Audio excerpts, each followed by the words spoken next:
Well, that headline says it all. Bruce Bochy is out. Jeff Wilson, John Radigan here. It's the last place I thought we'd be tonight, Jeff. But Bruce Bochy and the Rangers have officially agreed mutually to end their relationship from a managerial and team partnership. They have offered him a position in the front office. Jeff was in on the conference call. And by the way, thanks to you guys for looking in. Thanks to Tanner for putting this together that quick. And Jeff, there's more to it than meets the eye with regard to they've mutually agreed. Yes? It seems like it is. Chris Young talked about in a Zoom call with the beat writers and others who were listening in. He spoke about how in 23, when he offered Bruce Bochy the job, he was able to present a very clear picture of what was expected and what he could expect in terms of finances, the core group, how they plan to pursue things. Chris said he was not able to give him that clear of a picture when they met today. Sounds like they met this morning because it was Chris said that he learned about the Bob Melvin firing after that situation. So the Giants thing didn't come up with Bruce Bochy. But basically, the way Chris presented to us or characterized the conversation was that he laid it out. He said, next season, we're going to be a younger team and the financial stuff is uncertain.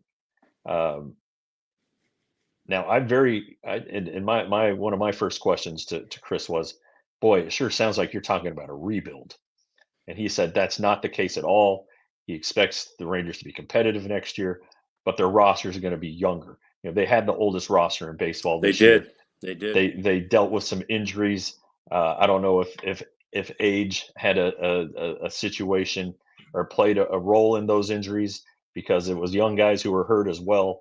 So I don't know if that's the factor, or maybe it's just guys who are complacent. I don't know, but I do know that what Chris Young said is after they talked it out and he presented as much information as he could. He also said there's a lot of uncertainties right now.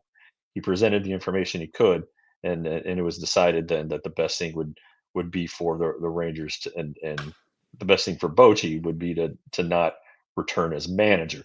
I mean, I was sitting there thinking, boy, it sounds like he was maybe pushed out, but I don't think that's the case. I don't think it was. I think he made a decision. He got off the couch because he knew that the Rangers had a good core, but he was also excited about what they had in the farm system.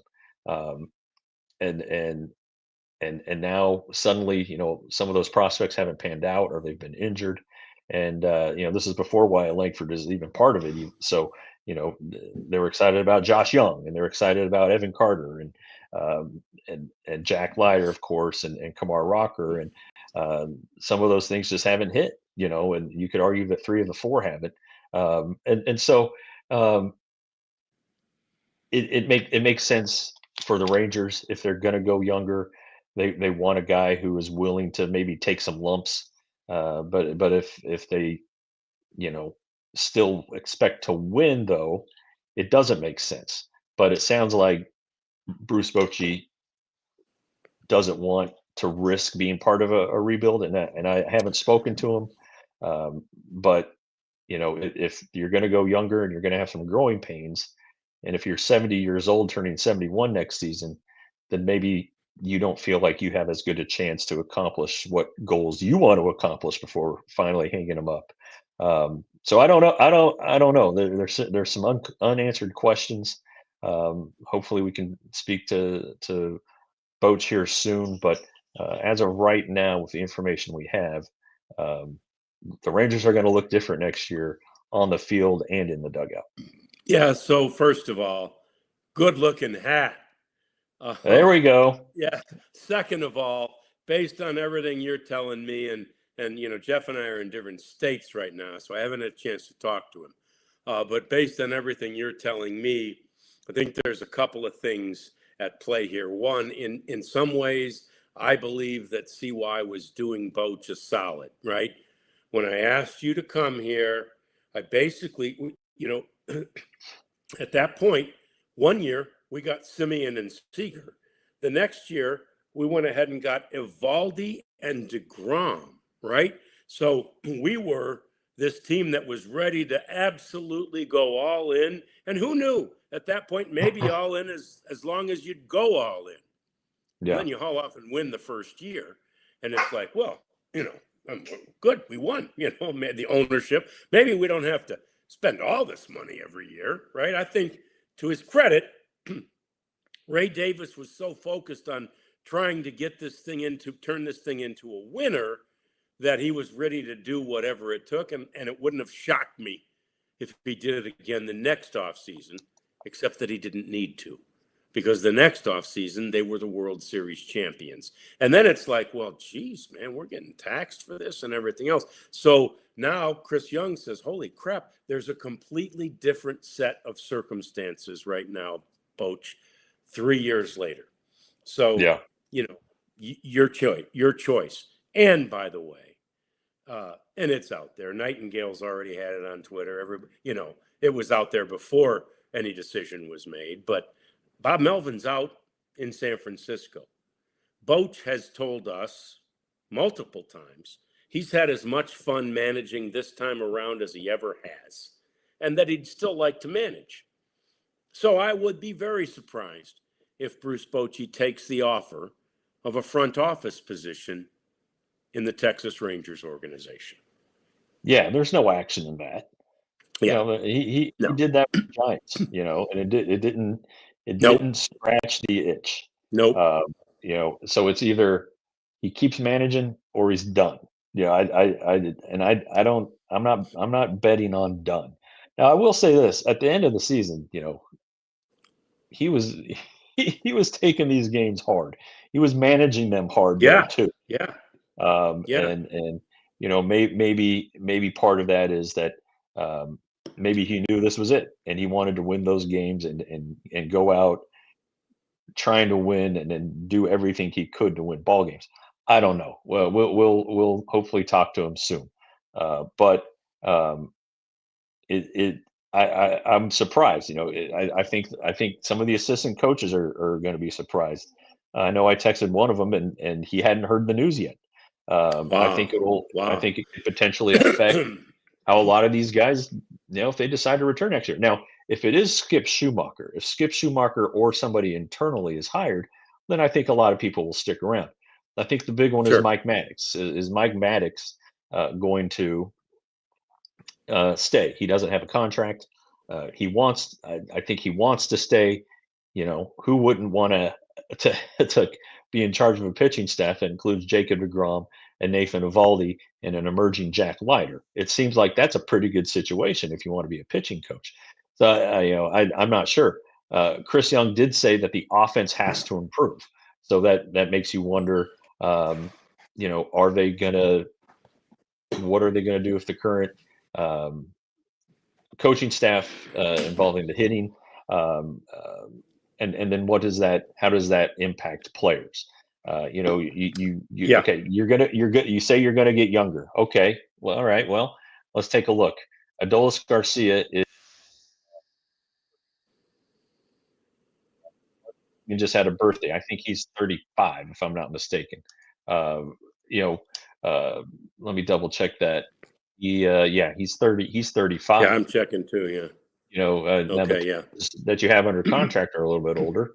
Okay, I don't know that you're going to get rid of any of them. Jock Peterson, he will turn 34 early next season. So there's three quote unquote not young guys, I guess. I don't want to call them old, but Yeah, they certainly don't fit the young profile that was brought up there. Corey Seager's 30. He's still probably got a few years, prime years left. Higashioka's a little older, but he yeah, was great. So there's just a lot of ways they can go with this, but it sounds like they want to infuse some young talent. And that's where the financial considerations come in, perhaps, that you want uh, uh, to save money with some of these guys who are pre-arbitration.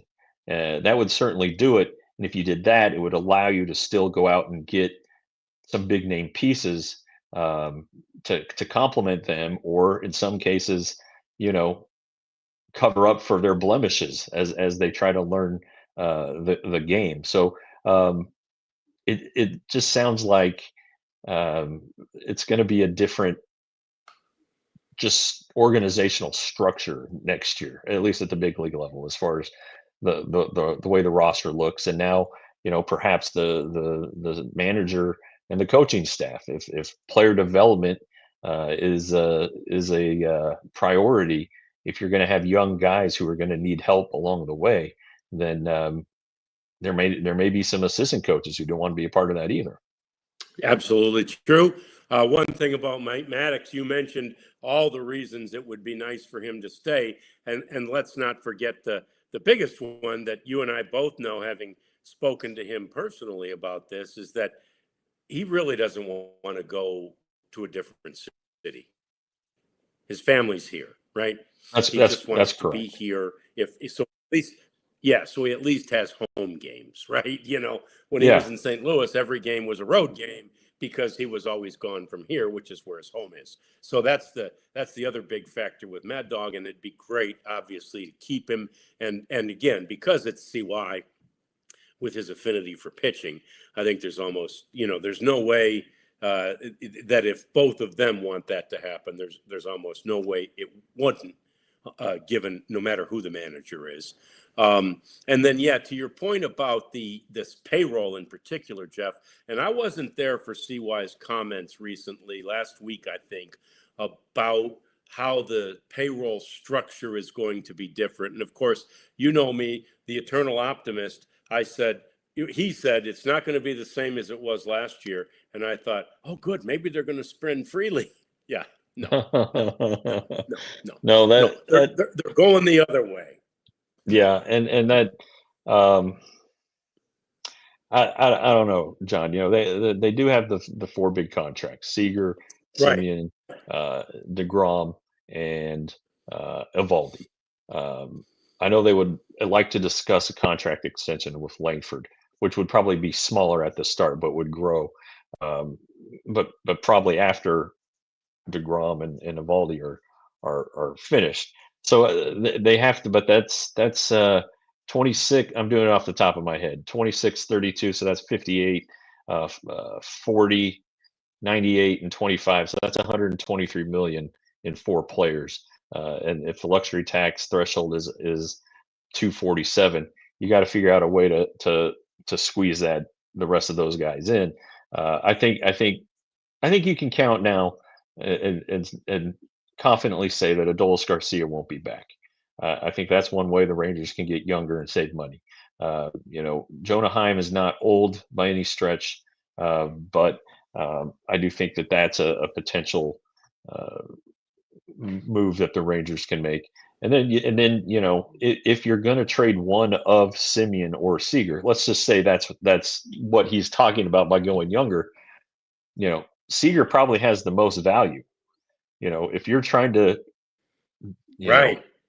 if you're trying to get the most in return for a guy while also saving money, it's Corey Seager. All right, Right. but he's still in his prime years. Marcus, on the other hand, is 35. There's not as much left on his contract. So there may be a situation where you try to a salary swap. Like Sonny Gray, for instance, is thinking about driving his no trade clause with the Cardinals. The Rangers could use a starting pitcher. Um, you know, Gray's actually going to make more in 26 than Simeon. So maybe the Rangers could, just take that on. I don't know. Yeah, Take their starting sure. pitch need for a year, and also, it'd only be it'd be 35 million as opposed to 25 or 26. So I don't know. I'm just throwing stuff against the wall there, obviously, because there's a lot that it sounds like the Rangers don't even know. They're going to have they're going to meet tomorrow. They're going to break down their club.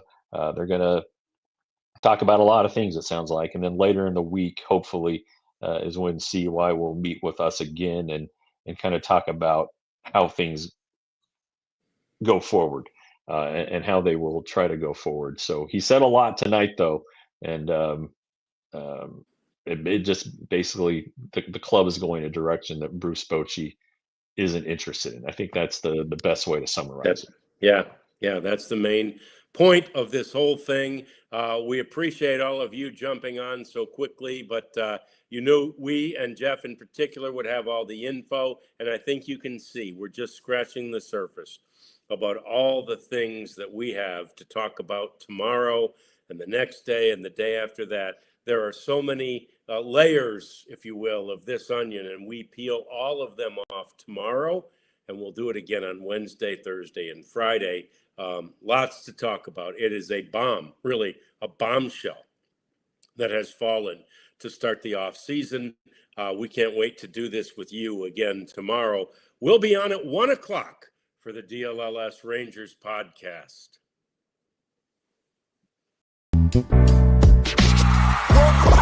We all silly like the mayor.